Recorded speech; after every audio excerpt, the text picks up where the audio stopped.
warahmatullahi wabarakatuh. Baiklah, pada hari ini kita bertemu lagi dalam mata kuliah yaitunya promosi kesehatan di tempat kerja. Nah, untuk pertemuan sekarang kita akan membahas tentang apa sih promosi kesehatan di tempat kerja itu. Nah, Promkes di tempat kerja biasa disebut dengan PKDTK, yaitu promosi kesehatan di tempat kerja. Nah, apa pengertian dari promosi kesehatan di tempat kerja ini?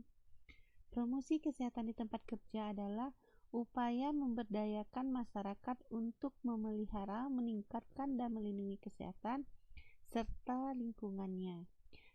Selain itu, promosi kesehatan ini dapat juga dikatakan yaitu upaya melindungi individu atau pekerja di lingkungan di dalam dan di luar tempat kerja dari bahan-bahan berbahaya, stres atau lingkungan kerja yang buruk. Jadi, promosi kesehatan di tempat kerja ini suatu upaya melindungi dari para pekerja itu dari masalah-masalah kesehatan atau kecelakaan pada saat kerja, baik di lingkungan ataupun pada dirinya yang berbahaya, termasuk stres terhadap lingkungan kerja tersebut. Nah, di sini ada kata mengapa perlunya PKDTK ini? Perlukah tidak dilakukan promosi kesehatan di tempat kerja ini? Kenapa dia harus perlu di perusahaan atau tempat lainnya? Nah, kalau menurut Anda bagaimana? Perlu tidak kita dengan promosi kesehatan ini?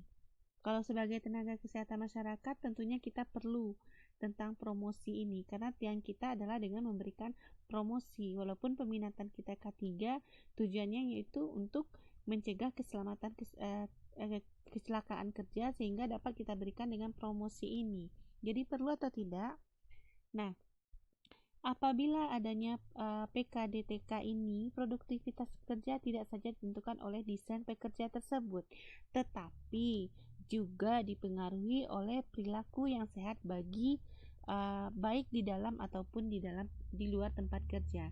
Jadi di suatu perusahaan itu bukan hanya kita menuntut untuk produktivitas kerja yang diberikan oleh karyawan kita, tetapi mereka juga berhak mempunyai perilaku hidup bersih dan sehat, atau baik di lingkungan ataupun di tempat bekerja tersebut.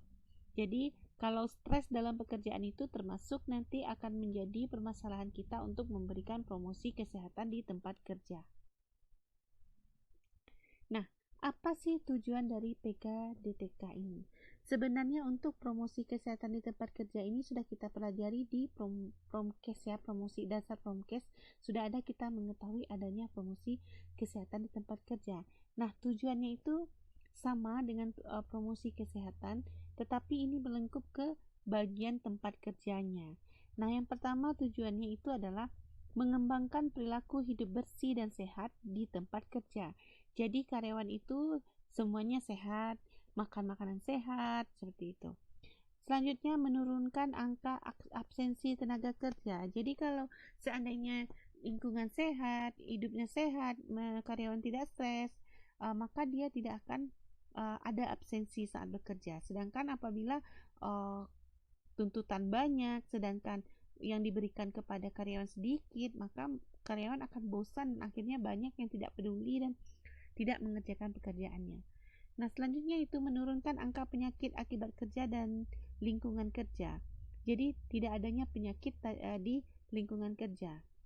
Selanjutnya, menciptakan lingkungan kerja yang sehat dan aman, membantu perkembangan gaya kerja dan gaya hidup yang sehat, serta memberikan dampak yang positif terhadap lingkungan kerja.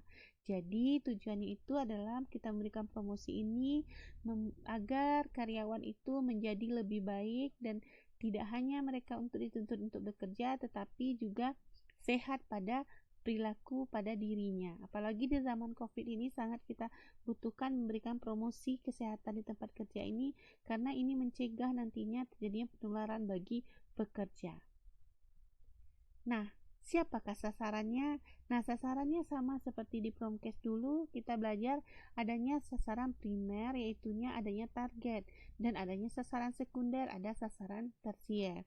Nah, tugas sama Bapak Ibu untuk sasaran ini ada satu tugas yang harus diselesaikan, yaitunya carilah siapa saja sasaran primer, sasaran sekunder, dan sasaran tersier di tempat bekerja ini, di tempat kerja. Jadi tugasnya sekali lagi, carilah sasaran primer, sekunder, tersier, carilah siapa-siapa aja sasaran dari setiap itu, dan buatlah sasaran ini dalam kertas di double folio dan ditulis tangan, nanti scan kirim ke grup.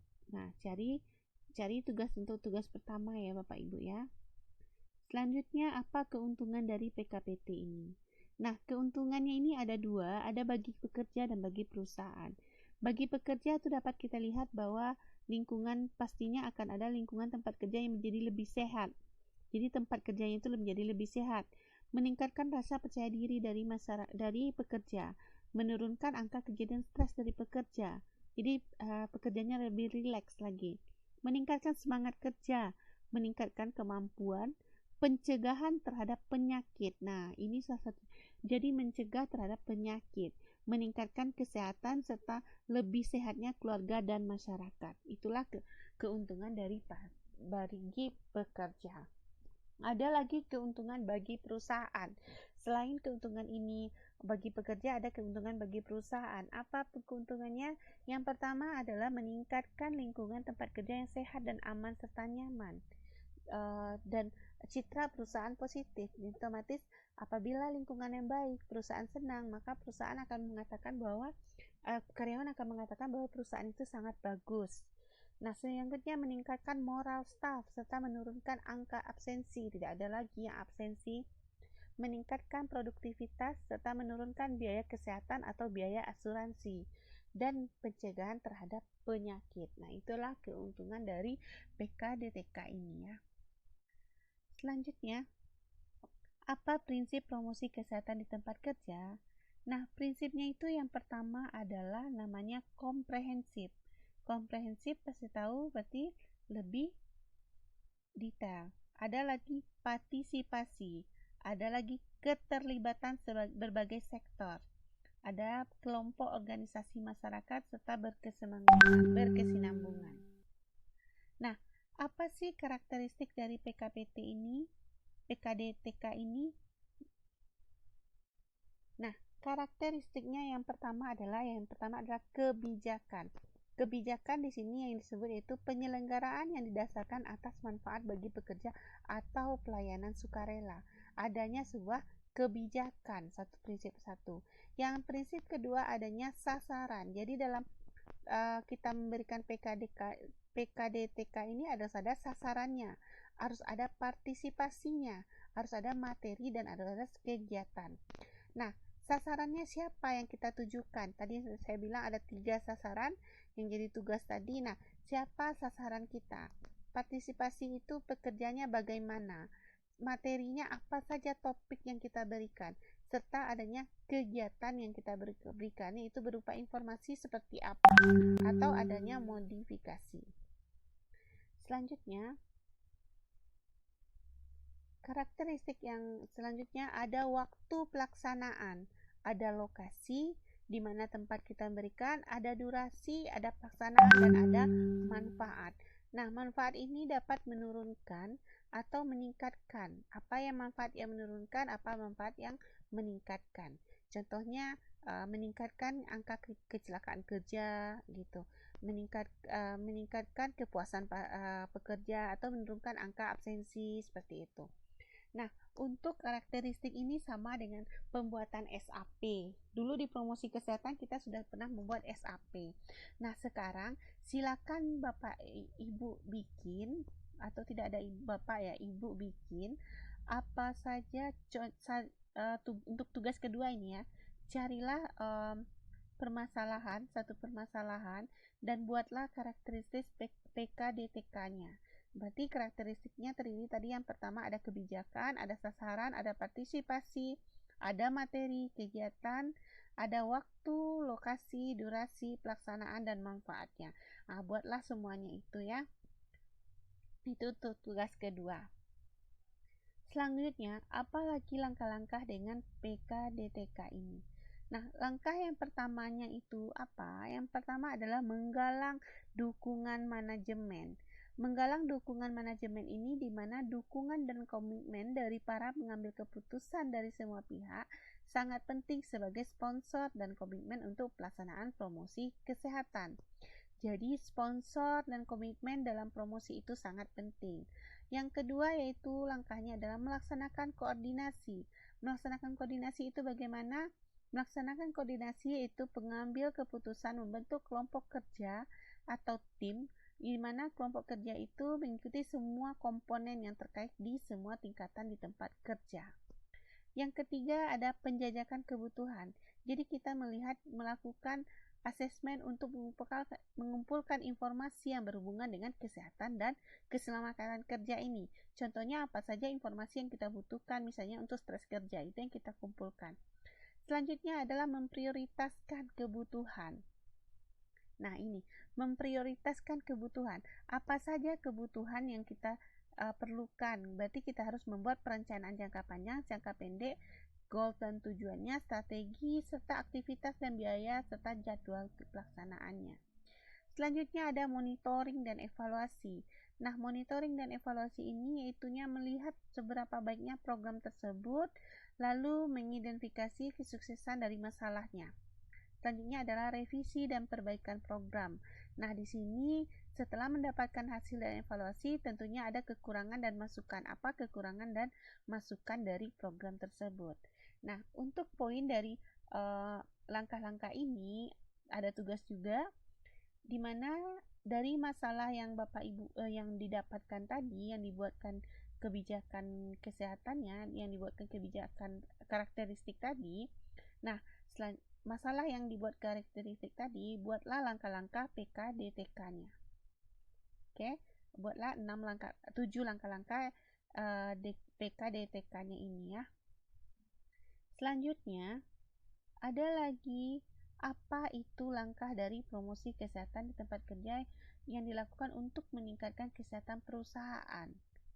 Nah, seperti tadi yang saya bilang, ada 4 langkah yang harus dilakukan untuk meningkatkan kepuasan karyawan ini. Yang pertama adalah lebih mengkomunikasikan dengan para karyawan tentang perhatian dan tujuan yang terkait. 2. Mengimplementasikan program promosi kesehatan untuk membuat pemahaman di tempat kerja, membuat komitmen tetap untuk memelihara kesehatan dan kesejahteraan karyawan. Jadi dari awal itu sudah diterapkan komitmennya, sudah diimplementasikan programnya, sudah dikomunikasikan kepada karyawan, baru dilakukan program kegiatannya.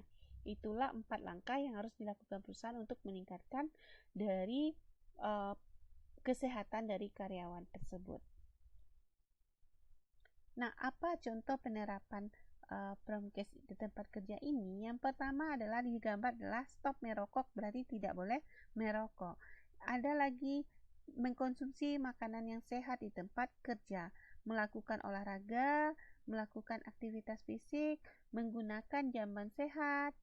Nah, jamban yang sehat, air yang bersih, APD yang lengkap, mencuci tangan. Nah, itu adalah salah satu dari contoh penerapan dari PKPT ini.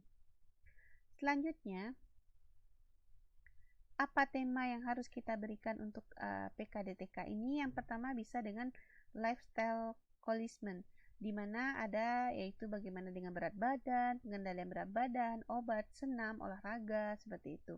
Ada lagi health screening terhadap HB, ada lagi health promotion terhadap pendidikan seperti adanya penyakit CA-MAME, vaksinasi, masalah gizi, reproduksi, serta pencegahannya.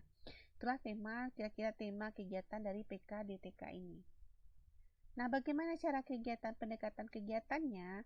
Nah, untuk pendekatan kegiatannya ini dapat kita memberikan informasi melalui media cetak, pameran kesehatan di tempat kerja, ataupun perubahan perilaku dengan perubahan perilaku, penjajakan risiko, serta identifikasi terhadap masalah. Selanjutnya bisa juga dengan pemberian resep atau menyelesaikan masalah kesehatan, baru dengan memberikan lingkungan yang mendukung pemilihan hidup bersih dan sehat. Seperti sekarang kita anjurkan untuk pakai masker, APD yang lengkap, untuk jaga jarak. Nah, itu contohnya. Baiklah, sampai di sini untuk pertemuan kita. Jangan lupa ibu-ibu tadi ada tugas yang harus diperhatikan.